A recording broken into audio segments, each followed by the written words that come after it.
தமிழா நேயர்கள் அனைவருக்கும் வணக்கம். நான் உங்கள் உமா முருகேசன்.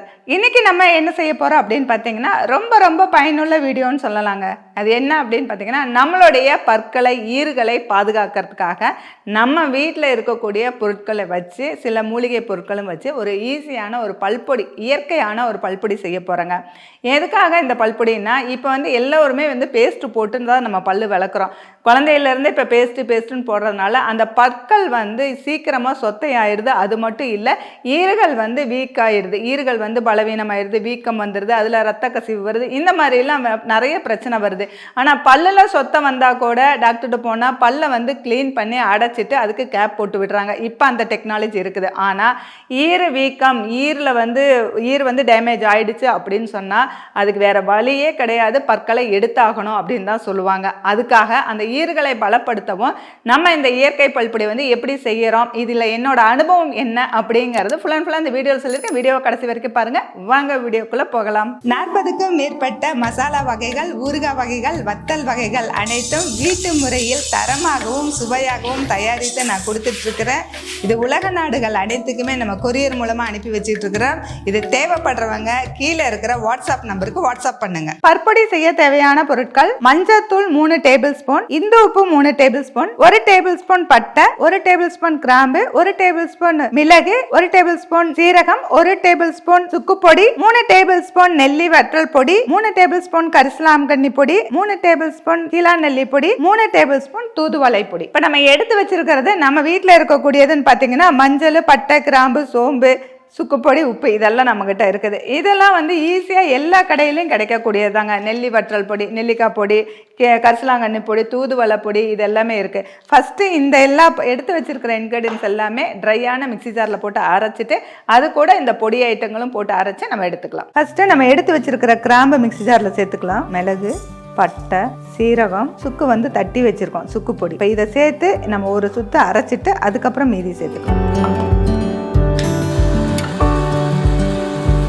அடுத்ததான் நம்ம எடுத்து வச்சிருக்கிற உப்பு, மஞ்சத்தூள்,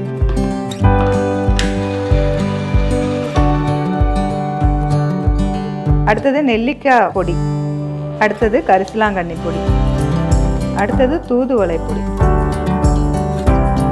அடுத்தது கீழா நெல்லி பொடி.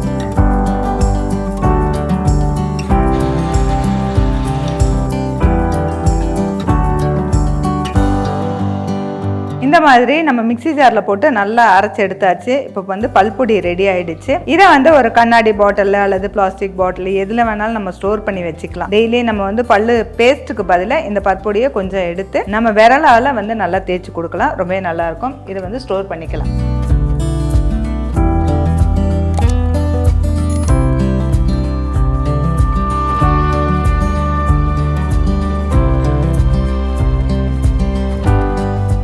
இப்போ நம்ம இயற்கை பல்பொடி நம்ம செஞ்சு முடிச்சாச்சுங்க. இந்த மாதிரி ஒரு கண்ணாடி பாட்டிலாக நம்ம ஸ்டோர் பண்ணிக்கலாம். நம்மக்கிட்ட எது ஏர் டைட்டாக இருக்கோ அதில் ஸ்டோர் பண்ணிக்கலாம்.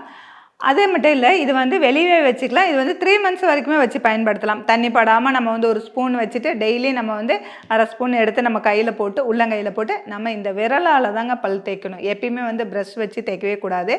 இப்போ மாடர்ன் உலகம் அப்படிங்கிறனால பேஸ்ட்டு, ப்ரஷ்ஷு அப்படின்னு பிறந்த குழந்தைங்கள்லேருந்து பேஸ்ட்டு, ப்ரஷ்ஷுன்னு போட்டு சீக்கிரமாக அந்த பல் எனாமல் போயிடுது. அது பல் கூச்சம் வந்துடுது, பல் சொத்தை வந்துடுதுன்னு இப்போல்லாம் இருக்குது. ஆனால் அந்த காலத்தில் கறியை வச்சு பல் விளக்குனாங்க, சாம்பலை வச்சு பல் விளக்குனாங்க, நெல் உமியை வச்சு பல் விளக்குவாங்க. இந்த மாதிரி நிறைய சின்ன பொருட்களை வச்சே பல் விளக்குவாங்க. ரொம்ப ஈஸியாகவும் இருக்கும். ரொம்ப நாள் பல் ஸ்ட்ராங்காக இருந்தது. நான் இப்போல்லாம் யாருக்குமே அப்படி இருக்கிறது இல்லை. இப்போ எனக்கு பார்த்தீங்கன்னா என்னோட வயசு சின்ன வயசில் பார்த்தீங்கன்னா பல்லு சொத்தை அப்படின்னு டாக்டர்கிட்ட போனோம்னா உடனே எந்த தீர்வும் கிடையாது, பல்லை எடுக்கணும். அப்படிதான் நான் கிட்டத்தட்ட ஒரு 4 பல்லு எடுத்திருப்பேன். அதனால தான் பல்லு கேப்பே வருது. பல்லை நம்ம எடுக்க முன்னாடி பற்கள்லாம் பின்னாடி முன்னாடி கேப் வந்துடும். இப்போ பார்த்தீங்கன்னா பல் வலி அப்படின்ட்டு போனோம்னா பல்லு சொத்தையாக இருந்தால் அந்த ரூட்டை நல்லா க்ளீன் பண்ணிட்டு அதை அடைச்சிட்டு அது மேலே கேப் போட்டுறாங்க. பல் சொத்தையை கூட காப்பாற்றிக்க முடியுது. ஏன்னா இந்த மாதிரி பண்ணால் கூட ஒரு சில வருஷங்கள் அந்த பல்லு பிரச்சனை இல்லாமல் இருக்கு. ஆனால் பல்லு ஈரில் ஏதாவது பிரச்சனை, அது ரத்தம் வருது, வலிக்குது, இல்லை கூசுது அப்படின்னு போனோம்னா அதுக்கு தீர்வே கிடையாது, பல்லை எடுக்கணும் அப்படின்னு சொல்கிறாங்க. இப்போ எனக்கு ஒரு கிட்டத்தட்ட ஒரு 9 monthsக்கு முன்னாடி ஏப்ரலில் நான் ஒரு பல்லு கூச்சமாக இருக்குது, எனக்கு தண்ணி பட்டா கூட கூசுது அப்படின்னு சொல்லி நான் டாக்டர்கிட்ட போயிருந்தேன். அந்த டைமில் அந்த டாக்டர் என்ன சொன்னாங்க, பல்லில் வந்து சொத்தை கிடையாது, ஆனால் வந்து ஈர் வந்து நல்லா வீக் ஆகிடுச்சு, அதனால் வந்து இந்த பல்லை வந்து ரிமூவ் பண்ணி தான் ஆகணும், நீங்கள் எடுத்துருங்க, நீங்கள் யோசிச்சுட்டு வாங்க அப்படின்னு சொன்னாங்க. எனக்கு வந்து பல்லில் சொத்தை இல்லை, ஆனால் பல்லை எடுக்கணும். ஏற்கனவே நம்ம சின்ன வயசில் 4 பல்லு எடுத்துட்டோம், அதனாலேயே கேப் இருக்குது. இனிமேல் இந்த பல்லை எடுத்து என்ன பண்ணுறதுன்னு எனக்கு ஒரு பயம் வந்துருச்சு. அந்த ஈர வீக்கமில் வந்து நான் என்ன பண்ணுறதுன்னு தெரியல. ஃபஸ்ட்டு டே வந்துட்டு எனக்கு ஒரு யோசனை, சரி கொஞ்சமாக மஞ்சள் வச்சு பார்ப்போம் அப்படின்னு வச்சேன். செகண்ட் டே வந்து உப்பும் போட்டுட்டு மஞ்சளும் உப்பும் போட்டு தேய்ச்சேன். அந்த மஞ்சளும் உப்பும் போடும்போது என்னாச்சு, உப்பு போய் அந்த வீக்கத்தில் காயமாயிடுச்சு, எனக்கு புண்ணே ஆயிடுச்சு, நல்ல புண்ணாகி காயமாயிடுச்சு. என்ன பண்ணுறதுனே தெரில, வலி இருந்துக்கிட்டே இருந்தது.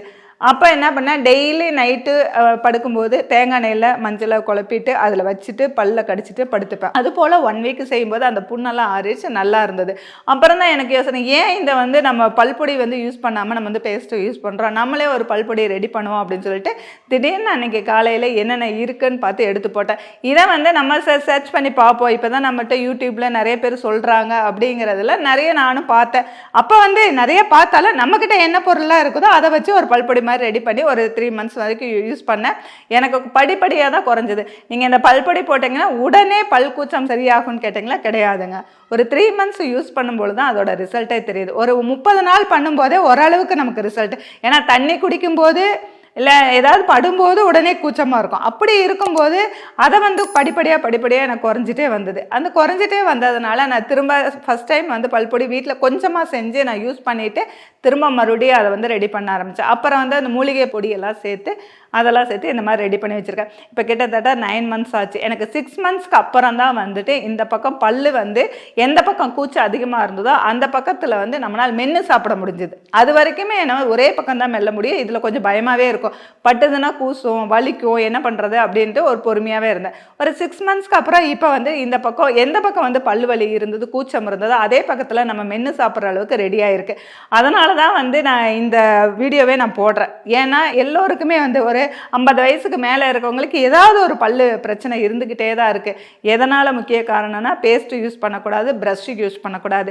நம்மளுடைய விரல் வச்சு தேய்க்கும் பொழுது அந்த ஈறுகள்லாம் தேய்க்கும் பொழுது ஈறுகள்லாம் பலப்படும் அப்படின்னு சொல்லுவாங்க. நம்ம குழந்தைங்களுக்கும் அதே பழக்கினா ரொம்பவே நல்லது. அதே இல்லாமல் நம்மளுடைய பல்லு வீக் ஆகும் பொழுது உள்ளுக்குள்ளே இருக்கக்கூடிய ஆர்கனும் அதனால் பாதிக்கப்படும். ஆர்கன் பாதிச்சிருந்தா தான் பல்லில் காமிக்கும் அப்படின்னு சொல்லி நான் கேள்விப்பட்டிருக்கேன். அதனால் அதுக்கு தேவையான பொடியெல்லாம் நம்ம சேர்த்தணும்னு இப்போ பார்த்தீங்கன்னா ஒன்றா சேர்த்து இந்த மாதிரி பல்பொடி நான் ரெடி பண்ணி வச்சு யூஸ் பண்ணுறேன்.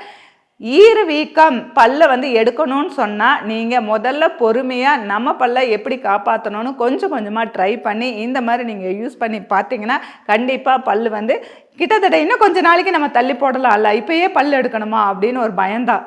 இன்னும் கொஞ்ச நாள் வரைக்குமே பல்லு நல்லா இருக்கும் அப்படிங்கிறனால தான் இந்த வீடியோ போஸ்ட் பண்ணுறேன். இது என்னோட அனுபவத்தில் நான் அனுபவித்து நல்லா இருக்குன்னு சொன்னதுனால தான் இந்த வீடியோவை நான் போடுறேன். நீங்களும் இந்த மாதிரி வீட்டில் இருக்கக்கூடிய பொருட்களை வச்சு இந்த மாதிரி பல்பொடியாக நீங்கள் ரெடி பண்ணிவிட்டு தினந்தோறும் காலையிலையும் மாலையிலையும் நல்ல பல்லு தேய்க்கும் பொழுது கண்டிப்பாக அந்த ஈறு வீக்கம் வந்து குறையும், அந்த பல்லில் வந்து கூச்சம் வந்து குறையுது. ரொம்பவே நல்லா இருக்குது. நீங்களே ட்ரை பண்ணி பார்த்துட்டு கீழே கமெண்ட் செக்ஷனில் கமெண்ட் பண்ணுங்கள். இயற்கையான பல்பொடி எப்படி செய்யறதுன்னு ஃபுல்லாக இந்த வீடியோவில் சொல்லியிருந்தேன். இந்த வீடியோ உங்களுக்கு பிடிச்சிருந்தது, ரொம்ப யூஸ்ஃபுல்லாக இருந்ததுன்னா ஃபுடி தமிழை ஃபாலோ பண்ணுங்கள்.